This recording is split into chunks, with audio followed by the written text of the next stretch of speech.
Hello, I'm Ben Wattenberg in Indianapolis at the Center on Philanthropy at Indiana University, the largest school of its kind in America. The prosperity enjoyed during the 1980s and 1990s has led to a massive accumulation of wealth. This wealth has been spread among individuals, corporations, and foundations. Much of it will be given away. That will have big consequences. The topic before the House, take and give, foundations in America. This week on Think Tank.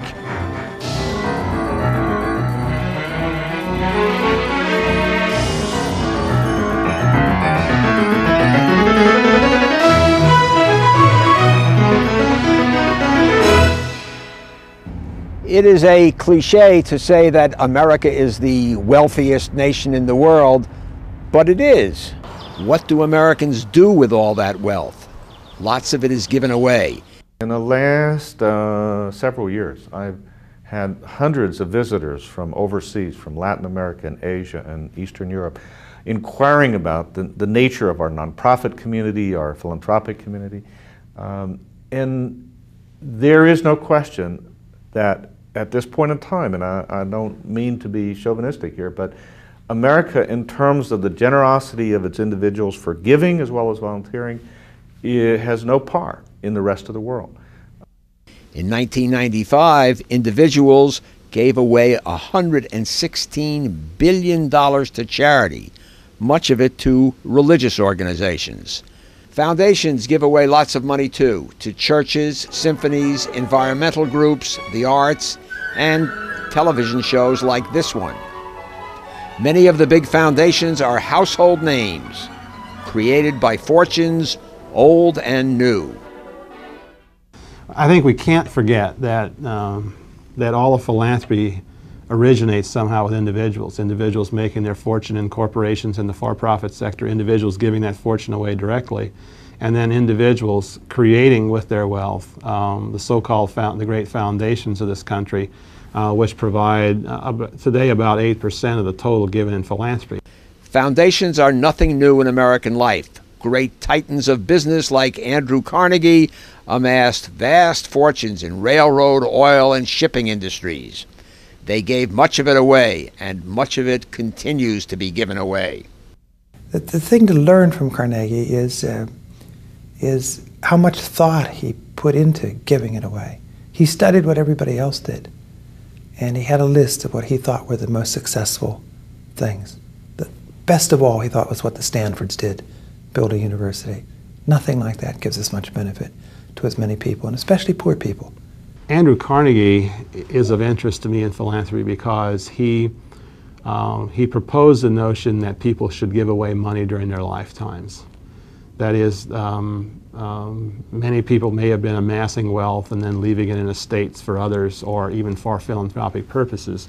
And he espoused the notion that, that it was better to give away money in one's lifetime to see the results of it and recognize the good that was coming of that, and encouraged others to do that. And I think that encouraging others to do that was an important part of his legacy.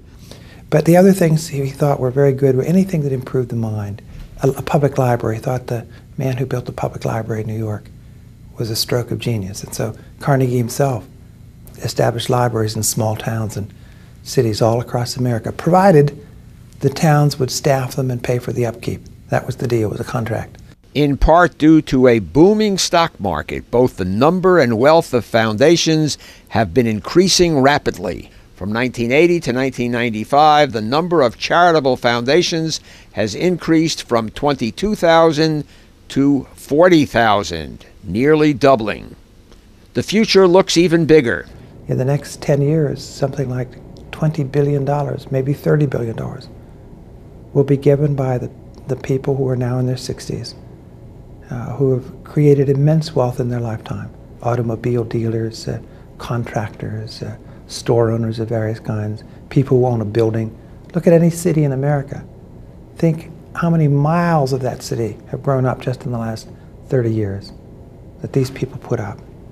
And now it's coming time when death is approaching them, when they have to figure out what they're going to do with that money. And the vast bulk of it will be given. Probably without quite as much thought as Andrew Carnegie gave to it. Foundation assets have already climbed enormously, and with the wealth of people like Bill Gates, there is no end in sight. The thing I've been most dismayed at what I've seen from sort of the new rich, the high-tech entrepreneurs who are starting to put money out, is how absolutely conventional their money, where they're putting their money. I mean, another 50 million, another 100 million to Harvard and Yale isn't going to make a damn bit of difference. But really, $1 million here and $1 million there in the right places where citizens groups are trying to change lives, like deal with the effects of a toxic waste dump that's at the foot of their community, for instance, could be a phenomenal use of money. Who gets the money? What will be done with it? To further discuss the role of grant-making foundations, we are joined by Leslie Lenkowsky, Professor of Philanthropic Studies and Public Policy at Indiana University's Center on Philanthropy, and John Van Til, the Faculty Director of the Citizen and Service Education Program at Rutgers University in Camden, New Jersey, and author of Critical Issues in American Philanthropy. Gentlemen, thank you for joining us. John, Les, what about foundations specifically? That's the idea of giving. What do they do, and is it a good thing?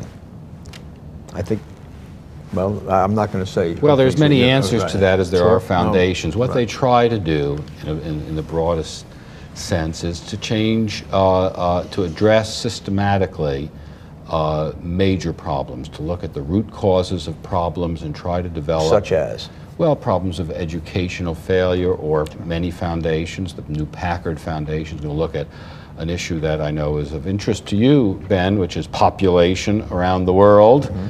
And they will try to identify, if you think that the world is becoming overpopulated, for example, they will try to identify what the cause of this is and then try and develop a series of programs that would address that cause and supposedly solve the problem. The interesting thing, I think, Ben, about contemporary foundations is that they take heat from both sides of the political spectrum. Both liberals and conservatives find that it's easy to think of things that big foundations ought to be doing instead of what they actually are. Again, we're talking about not a great deal of money. That's right. In terms of total giving, that's a relatively small fraction, less than 10%. But it's a very important fraction because of the way foundations are organized, because of the way they try to figure out what they are doing. They're not simply trying to help charities that need money. The large foundations especially are trying to make a difference in society, whether the area of society that concerns them is medical research or social services or the arts or television. John alluded to a situation that I know you have considered, which is that some people on the conservative side particularly feel that this wealth was amassed by people who were typically Horatio Alger rags to riches, entrepreneurial folk, at least economically, would come down on the conservative side of most of these issues, and their heirs, as it goes through the generations, having been brought up in privilege, tend to become more left of center, and therefore the argument made by conservatives is something like, this ain't fair. That about right? Yeah, I think that is true. The foundation dollars are overwhelmingly liberal in their orientation. They give to liberal causes. A study by a group called Economics America in Ann Arbor, Michigan, estimated that there were several times, 6 or 7 times as much money being spent by foundations on liberal causes than on conservative causes. Now that you could argue. Do you agree with that? No, I disagree with that, Ben, because I think you've all made me happy now. Sure. Okay. But I think you've got to really reconceptualize the argument, because from a progressive point of view, the big foundations look like they are excessively centrist and moderate and cautious. So it really is one of these issues that from both the left and the right, looking at the big foundations, a very similar argument is being made. Who would call the Ford Foundation centrist and moderate?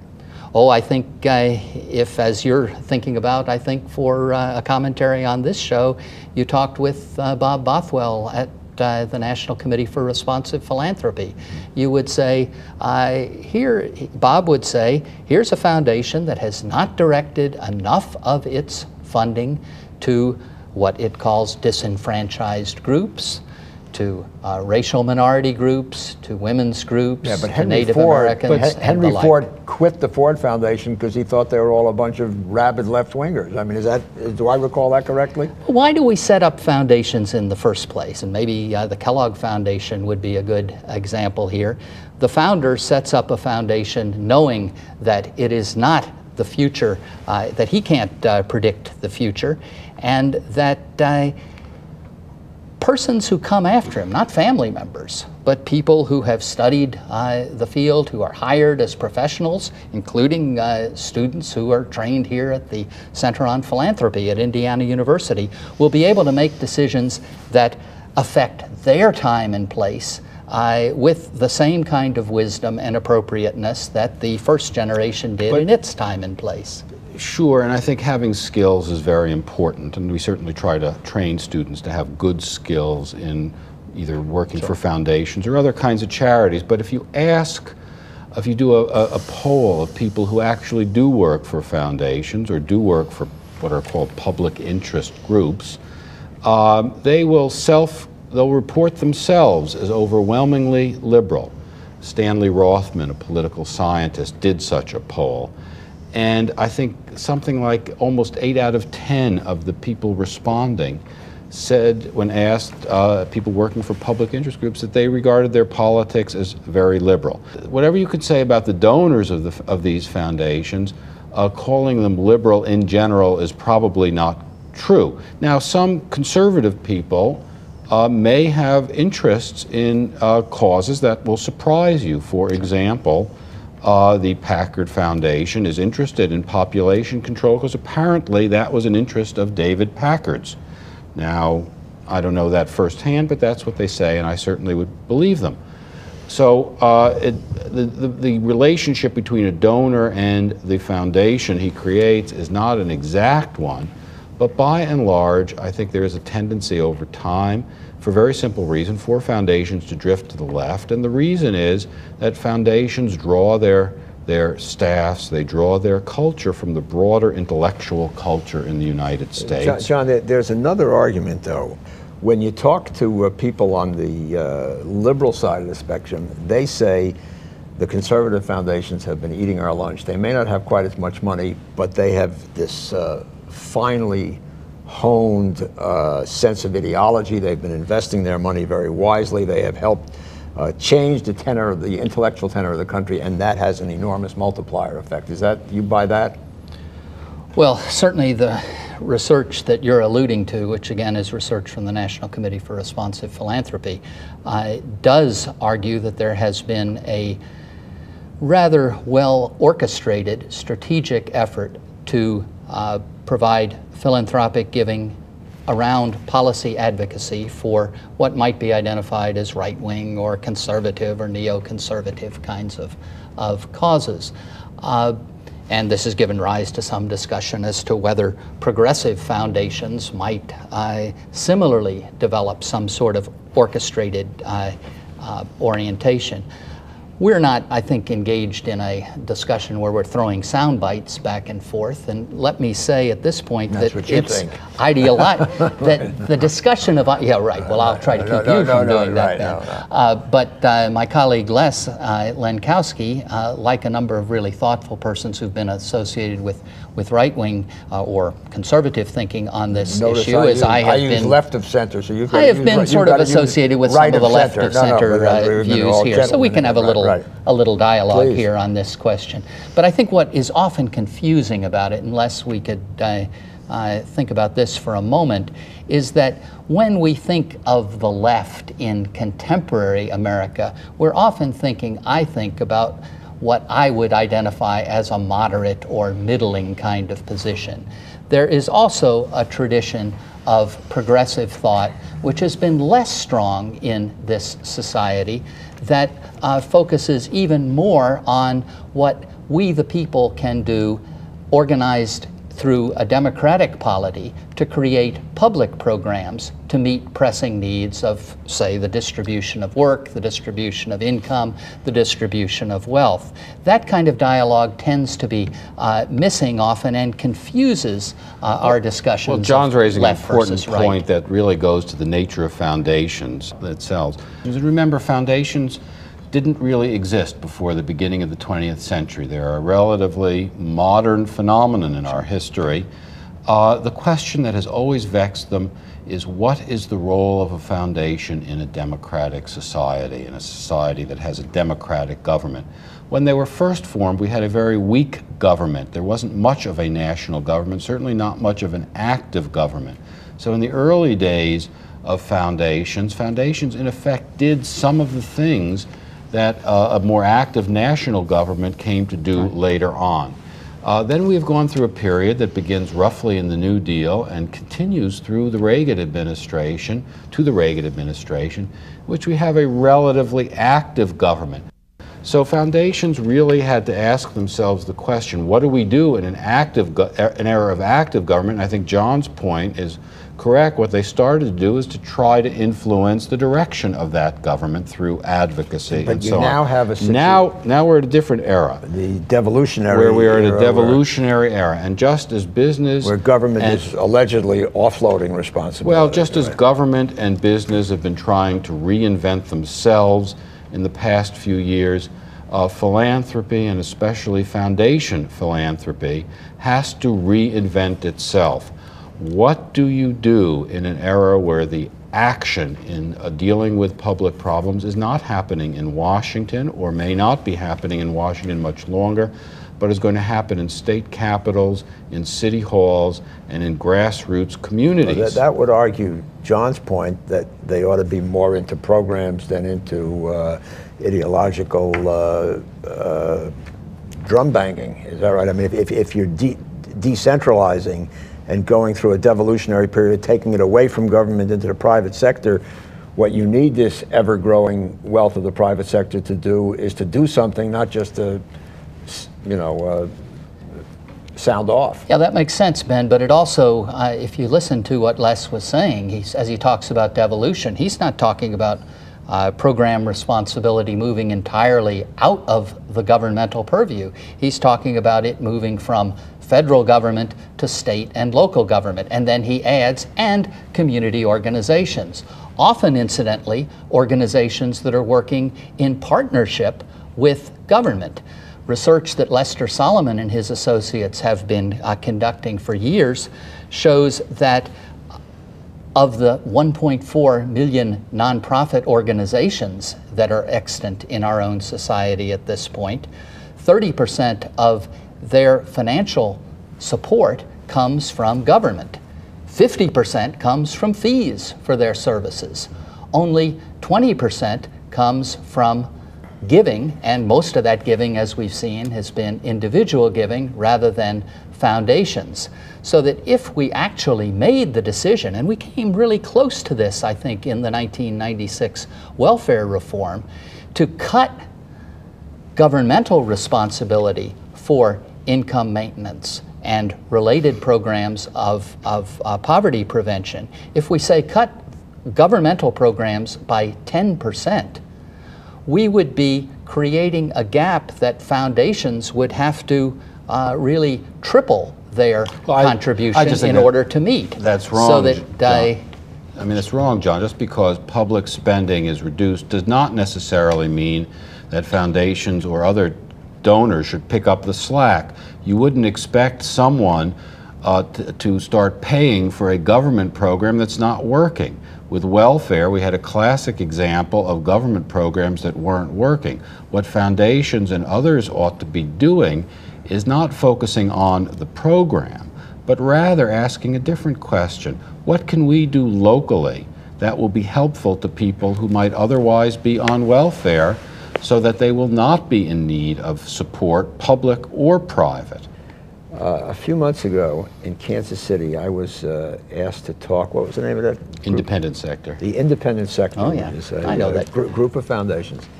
And I asked the audience, getting to the question that Les had brought up, is that foundation staff and personnel are basically swinging from the left side of the plate. I asked, I don't know, there's a couple hundred people there, and I said, how many people here supported President Clinton's welfare reform bill of 1996? And about out of 200 people, about 3 hands went up. And this was overwhelmingly supported by the American people. And then I said, how many support it now? I mean, it had a year, and it sort of seems to be working well, and maybe a few more hands went up. Is Les's charge that the staffs of foundations are tilted to the what you would call the progressive side? Is that valid? In my view of things, that probably makes some sense, because my conception of liberalism means the willingness to intervene where people are at need, to address problems that are new as they come, not necessarily to, as I learned in my political theory seminars with Roland Pennock some years ago, to hold fast to that which is good or thought to be good. But welfare reform is a good example here, again, to the real basic question we've been talking about. What's the role of a foundation in a democratic society? Whether you like it or not, whether you agree with it or not, public policy has spoken. We have changed course in welfare policy. Now, the question that foundations have to answer is, how do we react to that? Sure. If there are some that think we should not have made this change of course, that we would have been better off running a welfare program like we used to, then they ought to get their checkbooks out and try to do it privately. They will not have the resources to do that, but they can try if they wish. On the other hand, if there are foundations who think that, yes, it is better that we try to help people who otherwise would have been in welfare to support themselves or to form stable families, then they ought to be trying to figure out ways of making that happen. Because the one thing we do know is that public policy can declare a direction, but in this case and in others, it hasn't found a solution. Sure. One of the most interesting, challenging jobs for foundations is to come up with solutions to difficult problems created by public policy. We are running out of time. In fact, we already have run out of time. Is this rather uniquely American system of foundations, with all the hodgepodge and turmoil that it engenders, is it essentially a good thing for public policy? I certainly think it is, Ben, and I would model that by saying what Les just said in terms of learning from a social change experience and then trying to address its consequences and the new challenges that it provides.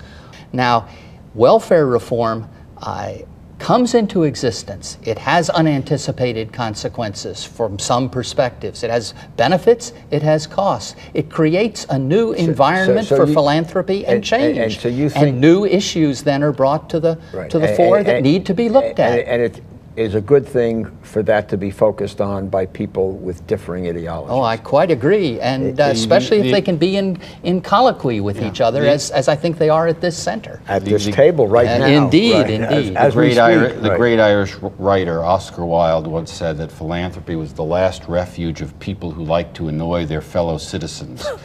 I would say, show me a society where people are quiet and aren't annoyed, and I'll show you a society that's probably headed for trouble. Show me one in which there's lively and vibrant argument and people are contesting over what's the best way to do education or welfare reform, and I will show you a society that's basically healthy, if sometimes irritating. Okay, that is such a good idea. There ought to be a television program that tries to do that. Thank you very much, Les and John. Thank you. And thank you for Think Tank. I'm Ben Wattenberg. We at Think Tank depend on your views to make our show better. Please send your questions and comments to New River Media, 1150 17th Street Northwest, Washington, D.C. 20036. Or email us at thinktank@pbs.org. To learn more about Think Tank, visit PBS online at www.pbs.org. And please let us know where you watch Think Tank.